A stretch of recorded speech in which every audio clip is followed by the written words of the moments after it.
Welcome back to A Moment of Bach, Season 4. In this podcast, we take our favorite moments from J.S. Bach's vast musical output, just a minute's worth or even a few seconds, and show you why we think that they are remarkable. We are your hosts, Christian and Alex Giebert. For the first episode in this season, Alex has chosen the opening movement of the cantata BWV 192, Nun danket alle, Gott.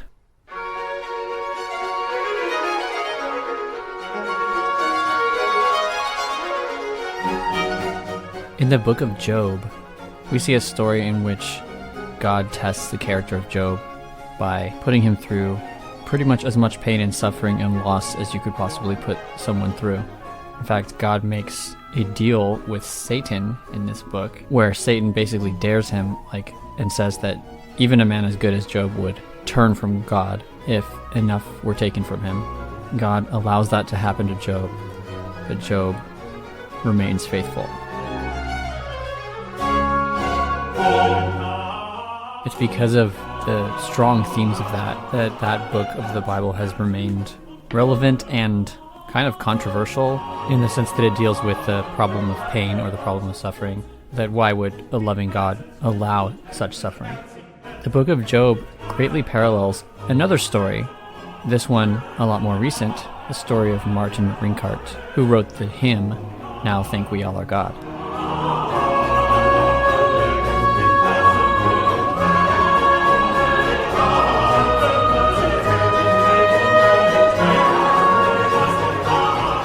Rinckart was a pastor and deacon at Eilenburg, which happened to be a place of refuge during the 30 Years' War, which was basically a civil war between German Protestants and Catholics. At least that's how it started. And Martin Rinckart was Lutheran. The city of Eilenburg was a walled city and a fortress, which is why it became a place of refuge. And he took in a lot of people into his own home to protect them from the violence that was happening outside. Even so, the town got sacked 3 different times. But besides the war, there was also a lot of famine, and living in close conditions like that with all these refugees, there were a lot of diseases, and many, many people died. In 1 year, he was said to have conducted 4,000 funerals, one of which was his own wife. And yet, the texts that he gives us in his hymns are almost always ones that express thanks to God for gratitude for blessings.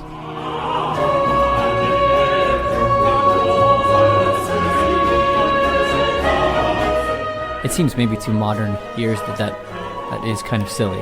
How could you thank God for basically a life of suffering?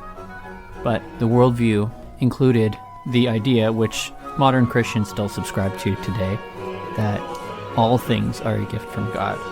We hear that in Job, and we hear that in Martin Rinckart's story here too. So Now Thank We All Our God is a triumphant, beautiful, and happy hymn. And it's really an interesting story, the entire 30 Years' War thing, but we can't get into it too much here because we got to talk about the music.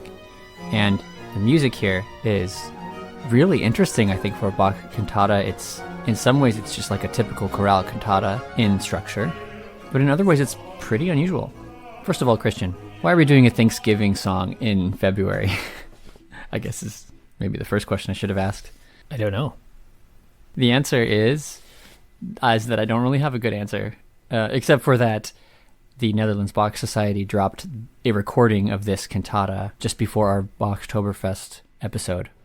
Of course, they're releasing it at a smart time of year, which was a little bit before Thanksgiving, or at least that's an American holiday. But I think they did that on purpose because that's a hymn that we sing a lot in American churches at this time of year because of the American holiday of Thanksgiving. But that's November in the United States. But here, this Thanksgiving hymn is, of course, a song of praise that you could sing any time of the church year. And the words, Now thank we all our God, or more literally, Now all thank God, Nun danket alle, Gott. Bach gives us a chorale fantasia here, but the melody of the chorale fantasia, while it is given to the sopranos, it is not the only thing the sopranos get to sing. When the choir enters, they enter with a freely composed section of material, and then the sopranos move to the melody after that.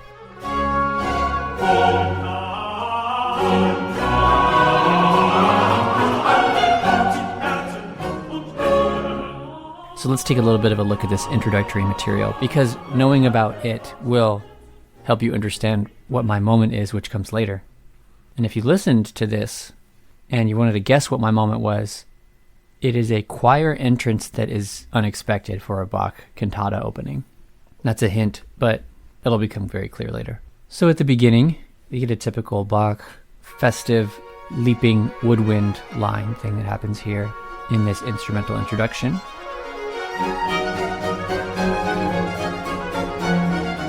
And then the choir enters with a blast of the first word, nun, which means now. I love this. I think it's a cool and striking choice by Bach.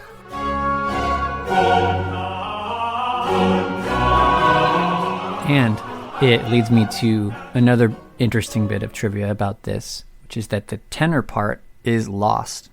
And that is because scholars have not found the score of this cantata, but they only have found the parts. And they found all the parts except for the tenor part. And the tenor part had to be reconstructed based around what the other parts were doing. There was a Bach scholar named Gunther Raphael. He's the one who made this reconstruction. And having looked at this for a bit, I think this is a really good job of this. And it includes one kind of bold choice right at the beginning, right after this word nun. The tenors have a little solo for 2 beats, basically. Isn't this strange? I mean, I guess the thinking is that it would have to be the tenor being alone there, because none of the other parts that have survived have anything on those 2 beats. So it would just be nun and then nothing for a good 1.5 seconds, which would be very weird. Right. It would be weird. And then the other reason why that makes sense is because later we get other voice parts that have a similar figure to that.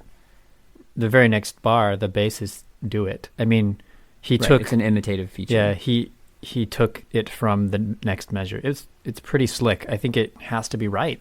Yeah, there's another tenor entrance later, closer to the end of the movement, that is similar. It happens right after a soprano melody note, and it's similarly bold and striking, but then when the other stuff comes in right after, you think like, that actually makes sense that Bach would have done it that way.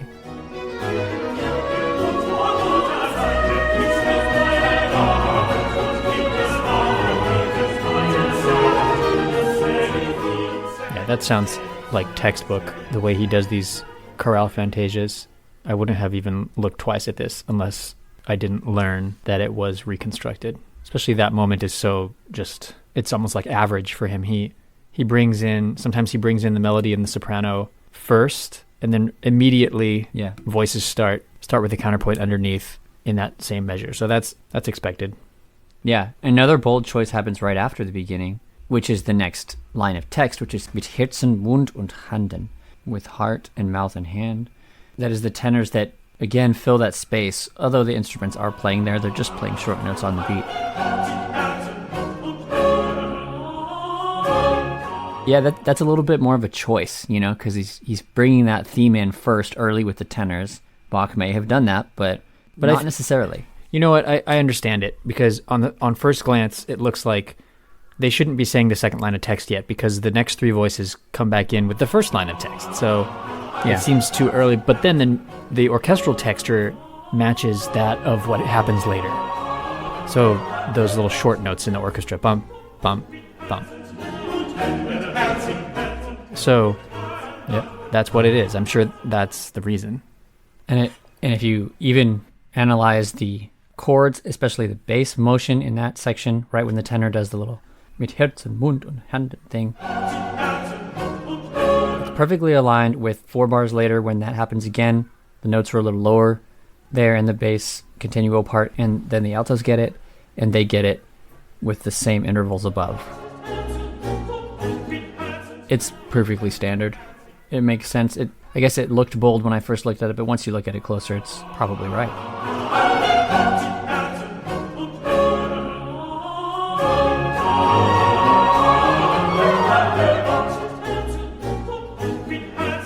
It's an interesting exercise, and it is one that is used in harmony and theory textbooks sometimes, which is like, okay, here is a soprano tenor and bass part, reconstruct the alto part, figure out what it has to be. And there are some right answers, probably not only one right answer, but there are a lot of wrong answers too. You cannot, as we've mentioned before, you cannot go in parallel motion exactly with another voice in octaves or in fifths. That's a major rule, but there are other rules too, and you have to follow them. Otherwise it doesn't fit the style. So as I mentioned, after a first few measures of a joyful choral entrance, in which the sopranos are just another one of the parts with the choir, but then after that, like, you do get the sopranos giving the declamatory long note melody like Bach likes to do with these chorale fantasia first movements. That does happen, and if you know the tune, that's where you go, hey, I know that. And as he likes to do, he straightens out this tune and makes each note just like a long note. Here it's every measure.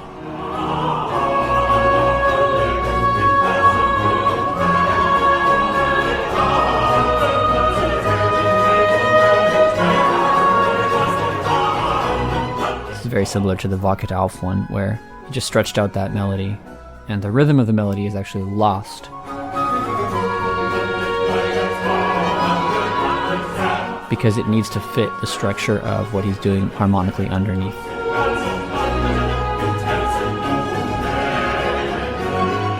So after these long notes, we sometimes get a little bit of extra filigree from the choir.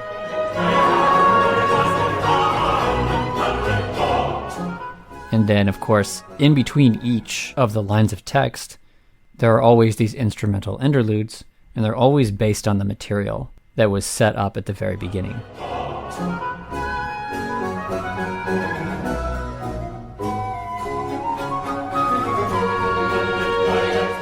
So then we come to the second half of this. He for us from our mother's womb and childish steps countless great good has done and still continues to do. And the English translation here, if you know it, is pretty similar. We get from our mother's arms there, but it's pretty similar otherwise. And because the soprano is singing the melody in long notes, that part doesn't always end at the same time as the others, like I had mentioned. But one really nice moment happens at the last line, where it says, has done and continues to do. And there, everybody lands together on the last chord, which is on the word getan, which jetzt und getan would be like now and has done, right? Und noch jetzt und getan. Still has done now. So done, complete, finished, has done.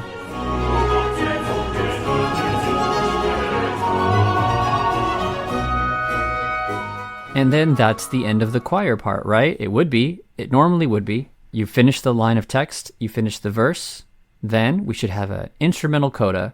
That is what we would expect. But now we are coming to my moment for this cantata, which did that thing to me that I love when I hear something by Bach.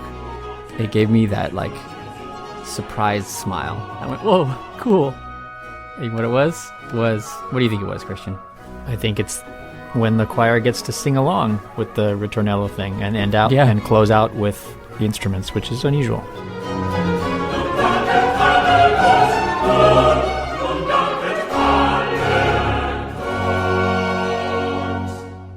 It is, but it was kind of foreshadowed in the sense that they also got a little extra material at the beginning, right?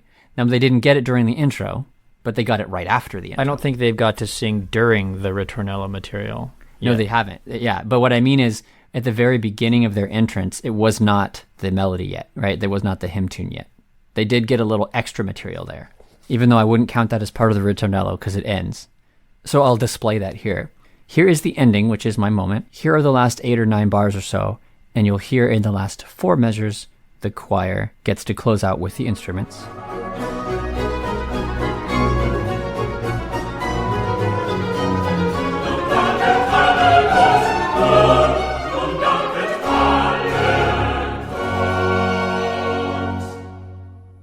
And now, let me play for you the last 8 or 9 bars of the instrumental introduction to this movement, which is the same music in the instruments.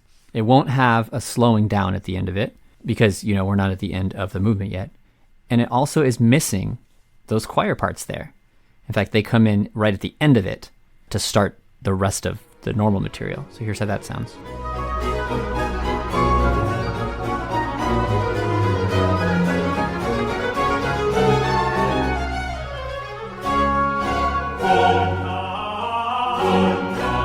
So that's why that ending one is my moment, because it's pretty unusual for Bach to add a little tag at the end like that.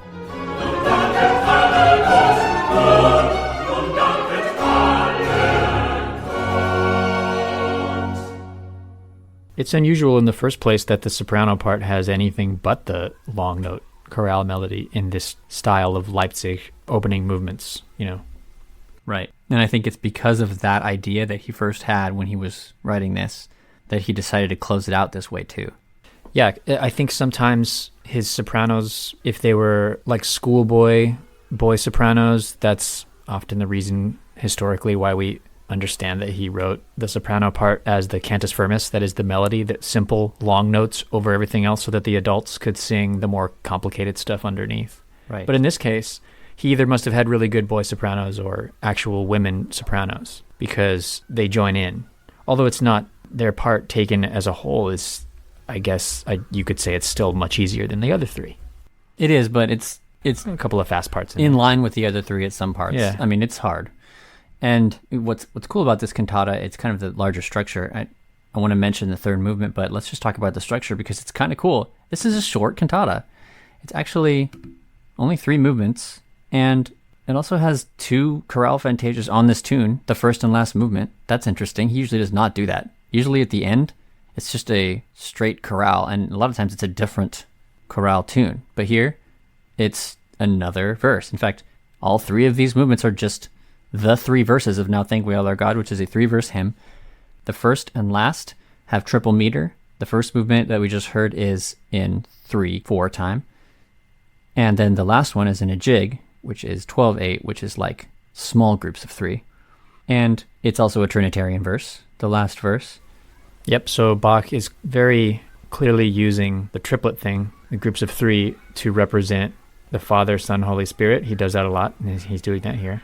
Right, and everything about, I mean, even the second movement has some, it's in 4/4 time, but the main instrumental motif is like this, da, da, da.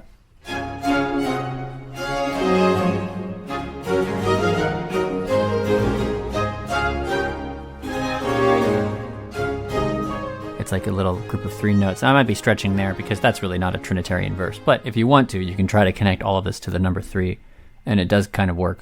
Yeah, and those kind of things, like even though on their surface that maybe does seem like a stretch, but it's kind of not a stretch based on what we know about what Bach wrote and what he thought, because he did. Right. He was kind of a number nerd. He liked Totally. numbers, so it's not at all a stretch to say that bum bum bum bum bum bum is somehow meaningfully a use of the number 3 in the same way as the opening of Brandenburg Concerto number 3, that kind of thing. Yep, and the structure of the keys in the movements also makes sense. It's the first and third movements are in G major, and then the middle movement is in D major, and that's just a macro structure that mirrors a microstructure of any Baroque or classical piece, where it starts in a key, goes to a dominant, and it goes back to the tonic key. So it's very pleasing. If you listen to the whole thing all the way through, that is a particular effect that will only work on you if you listen to the whole thing all the way through, but it makes the last movement seem even more satisfyingly final, because the 3 movements are in G, then D, then G. So of course, from a large scale perspective, that last movement feels final. And this is what composers of the next era, the classical era, were starting to do with sonata form. When they were creating sonata form, they wanted to make larger structures like that, whereas in Bach's day, even large pieces were not usually thought of in that way. And something like this is kind of a precursor to that. Yeah, it's pretty unusual in Baroque music, but Bach was a really big thinker, so he had more experience than most Baroque composers with, I guess, large-scale choral composition, you could say, because of just the amount of work he did in that field. So sometimes Bach's cantatas don't necessarily really hang together key-wise, but sometimes they do, and it does seem a little bit intentional when they do. In this case, especially where the structure is like a numerical thing, the number 3. And so, yes, there is some precursor of like large-scale tonal organization. That's definitely true. Yeah, I think so. And I really love in this third movement all these cool little suspensions and how the bass instruments hang over the bar line in this introduction.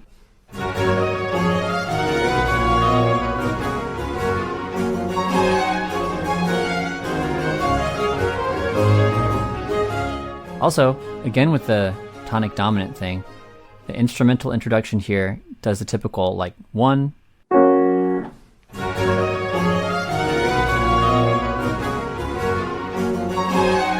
and then goes to the 5.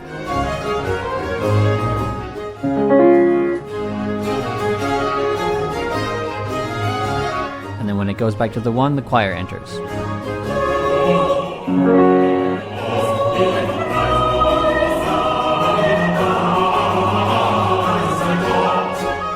Cool, we get a verse of the Trinitarian verse of "Now Think We All Are God." And then at the end, when the choir is done, here the soprano holds that last note just a little bit longer than everybody else, which is perfect text painting for the last line of text here.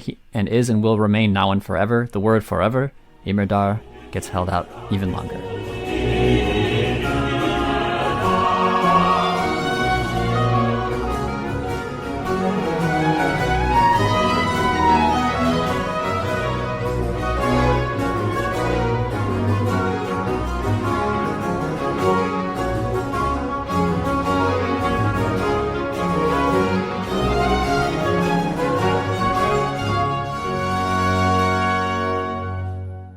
Then we get the instrumental coda.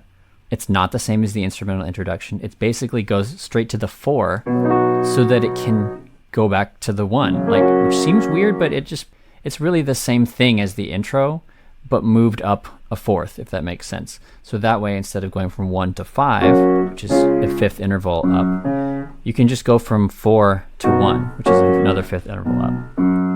Also, I really love these 6-4-2 chords. Christian, you know what I'm talking about? And the figured bass. If you look at these last few bars, there's a lot of these. So what that is like if there was a D major chord, then there's a C on the bottom. That C is a very strong tendency note. It's the 7th of the chord, and it's at the bottom, so that's weird.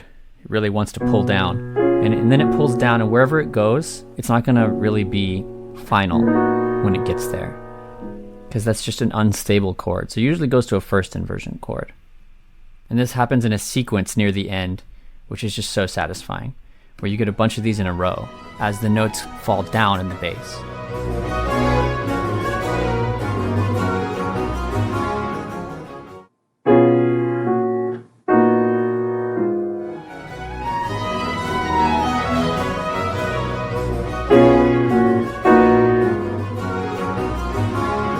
And finally make it to the concluding section.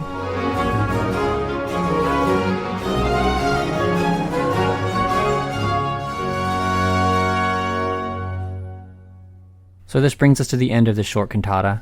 A great one to program if you want something that's a little more focused on specifically the hymn text and super joyful throughout with no sort of downer movements, nothing slow, everything major key. The middle movement is a nice soprano and bass duet, but the other stuff is like a great showcase for 4-part choir.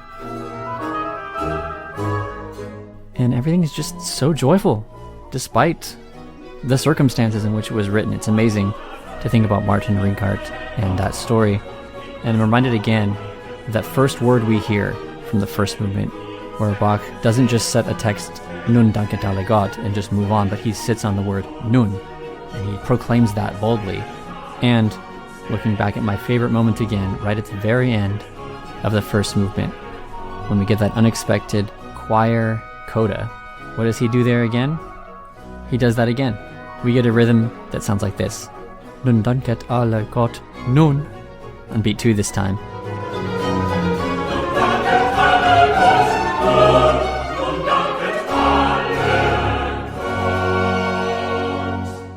Another very clear proclamation of that word now. And then another final statement. Nun danket alle Gott. The word now there in Martin Rinckart's writing. Even now, even right then, in that time of war and famine and pestilence. Now, think we all are God.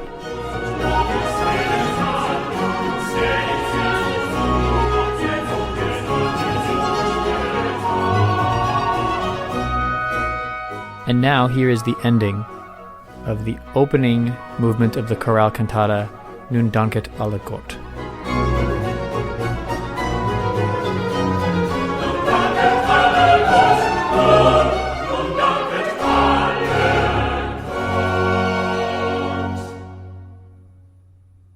If this introduction to a musical moment has inspired you to hear the rest of the cantata, please see the link in the episode description that we'll provide to see this performance by the Netherlands Bach Society. This would be a great time to subscribe to us if you haven't already done so that you never miss an episode of A Moment of Bach. We have started up our 4th season now. We'll keep going into October. I thought you were going to say we'll keep going until we run out of material, but we never we're will. not going to ever run out of material. And then we'll do another season after that. Okay, Christian, what are we talking about on episode 2 of season 4? What do you think? Have you figured out the pattern by now? What I always pick for my first episode? Oh, yeah, that's right. Of every you are season? going to pick a moment from BWV 61. That is correct. As is your tradition. Yeah. It has 6 parts, and we have covered parts 1 and 4 and 6. So let's do part 2, which is a tenor recitative. Der Heiland ist gekommen. That's what we'll talk about next week. Until next time, enjoy those moments.